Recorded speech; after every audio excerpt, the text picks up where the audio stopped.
Bismillahirrahmanirrahim. Assalamualaikum warahmatullahi wabarakatuh. Bismillahirrahmanirrahim. Alhamdulillahirrabbilalamin. Wabihi nasta'in ala umurid dunya waddin. Wassalatu wassalamu ala ashrafil anbiya'i wal mursalin Sayyidina Muhammadin wa ala alihi wa sahbihi ajma'in, amma ba'du. Pertama, marilah kita panjatkan puji syukur kehadirat Allah Subhanahu wa Ta'ala karena berkat rahmatnya sehingga kita pada hari ini bisa melakukan pembelajaran daring lagi. Sholawat dan salam tetap tercurahkan kehadiran baginda kita Nabi Muhammad Sallallahu Alaihi Wasallam. Anak-anakku, siswa-siswi SMK Wahid Hasyim, bertemu kembali dengan Bu Mila pada pembelajaran yang minggu ke-7 ini. Hari ini untuk pembelajaran kita akan membahas tentang melanjutkan pembahasan dari bab 1 terkait mengenal SMK. Minggu kemarin kita sudah membahas tentang visi misi SMK Wahid Hasyim. Yang kedua tentang hak dan kewajiban sebagai siswa. Selanjutnya hari ini terkait yang nomor 3 terkait tata tertib sekolah. Tata tertib sekolah adalah serangkaian peraturan atau tata nilai yang berlaku di lembaga sekolah. Jadi pada intinya tata tertib sekolah adalah berisi aturan-aturan yang berlaku di sekolah. Antara sekolah satu dengan sekolah yang lain itu tidak bisa disamakan karena tiap sekolah itu memiliki aturan yang berbeda. Di lembaga SMK Wahid Hasyim, aturan untuk masuk jam sekolah itu dimulai dari jam 6.30 dan berakhir pada jam 14.30. Ini kondisi normal. Namun pada kondisi pandemi saat ini itu pembelajaran dimulai jam 7 dan berakhir jam 12. Selanjutnya adalah struktur organisasi sekolah. Struktur organisasi sekolah adalah pola pengelolaan dan kepemimpinan sekolah. Jadi, struktur organisasi itu semacam bagan atau gambar yang menunjukkan tentang garis kepemimpinan suatu lembaga. Untuk di SMK Wahid Hasyim, lembaga SMK Wahid Hasyim, pimpinan tertinggi itu adalah yayasan.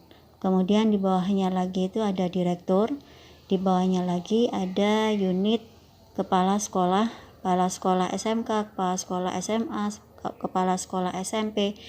Dari 3 unit ini kemudian ada lagi pejabat-pejabat di bawahnya, yakni wakil kepala sekolah, bendahara, bagian humas, guru BK, guru, karyawan, dan yang terakhir adalah siswa yang menjadi pusat perhatian dari sekolah. Dan yang terakhir adalah mengenal tentang personil sekolah. Personil sekolah adalah semua orang yang ditugasi untuk mengelola jalannya kegiatan sekolah. Personil sekolah ini adalah orang-orang yang diberi tanggung jawab untuk menjalankan dan mengelola sekolah dengan baik. Salah satu personil sekolah diantaranya adalah ada kepala sekolah, ada wakil, ada bendahara, ada kepala program kejuruan, ada guru, dan ada karyawan, juga ada TU. Selanjutnya kita akan bahas bab 2 terkait siapa saya. Pertanyaan siapa saya itu adalah pertanyaan yang sangat sederhana namun memiliki makna yang sangat mendalam, karena sebelum kita menjawab pertanyaan tersebut, terlebih dahulu kita harus paham betul tentang diri kita, harus tahu betul, harus mengenal diri kita itu seperti apa. Contoh, kita harus tahu seperti apa sih sebenarnya kepribadian saya, fisik saya itu harus seperti apa, kepribadian saya itu gimana, cita-cita saya itu apa, bakat minat saya itu apa, terus hal-hal lain yang terkait dengan diri kita. Kalau kita sudah tahu kelebihan dan kekurangan kita, maka kita akan bisa memahami potensi yang ada dalam diri kita. Kalau kita sudah paham betul dengan potensi yang kita miliki, maka kita bisa memaksimalkan apa yang kurang dan meminimalkan apa yang kurang baik dalam diri kita. Dari potensi ini, nantinya akan muncul konsep diri. Adapun konsep diri itu terbagi menjadi dua, konsep diri positif dan konsep diri negatif. Konsep diri positif itu hanya dimiliki orang-orang yang memiliki pemahaman positif tentang dirinya, mau menerima apa adanya, kelebihan dan kekurangan yang ada pada dirinya. Yang kedua, konsep diri negatif itu dimiliki orang-orang yang memiliki pemahaman tentang dirinya secara negatif. Kebanyakan orang-orang ini tidak melihat dirinya secara utuh, tidak paham tentang potensi dirinya, tidak mengerti tentang kelebihan dan kekurangannya. Dia tidak tahu sebenarnya dia itu seperti apa. Nah, jadi dia melihat dirinya itu secara negatif. Sehingga jika orang yang seperti ini itu tidak akan pernah bisa melihat potensi yang ada di dalam diri orang tersebut. Berlanjut ke bab 3, membahas tentang remaja sebagai makhluk Tuhan. Bab 3 ini masih ada keterkaitan dengan bab 2, masih membahas hal yang sama tentang pemahaman diri. Hanya saja bedanya di bab 3 ini kita harus paham betul tugas-tugas kita sebagai makhluk Tuhan.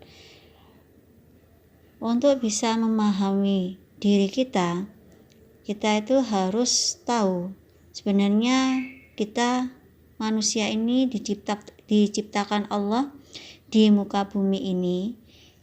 Itu tugas-tugas kita di sini di dunia ini apa? Kita harus tahu betul, kita harus paham tugas-tugas kita sebagai manusia di dunia ini apa.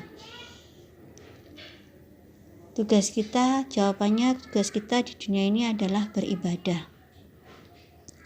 Untuk itu, kita sebagai makhluk Allah, kita harus bisa menjaga hubungan kita secara vertikal, hubungan manusia dengan Allah.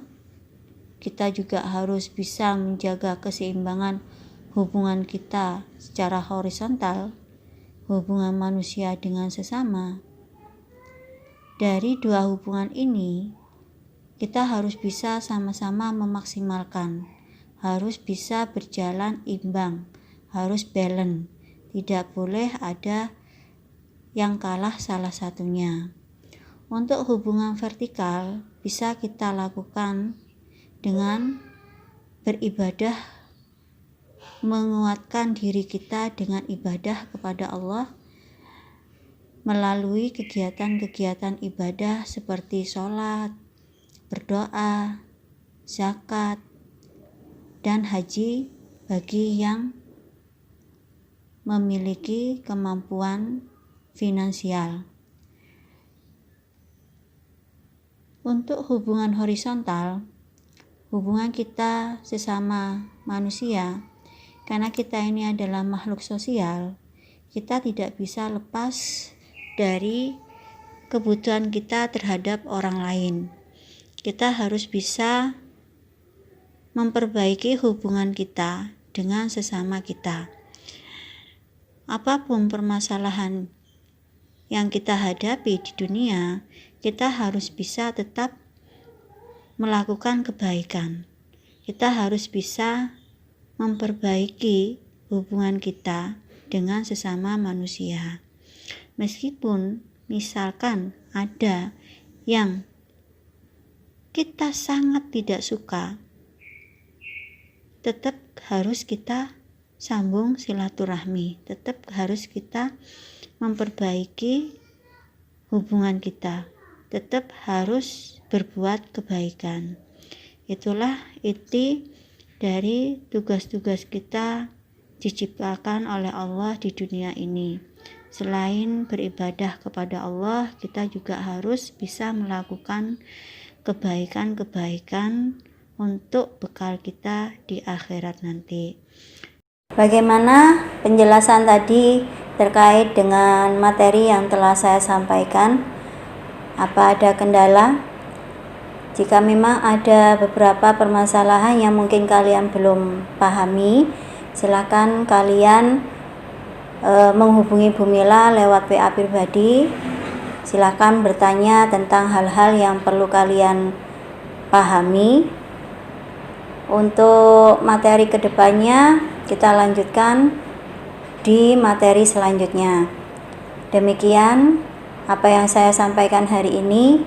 Wabillahi taufiq wal hidayah wa ridha wal inayah. Assalamualaikum warahmatullahi wabarakatuh.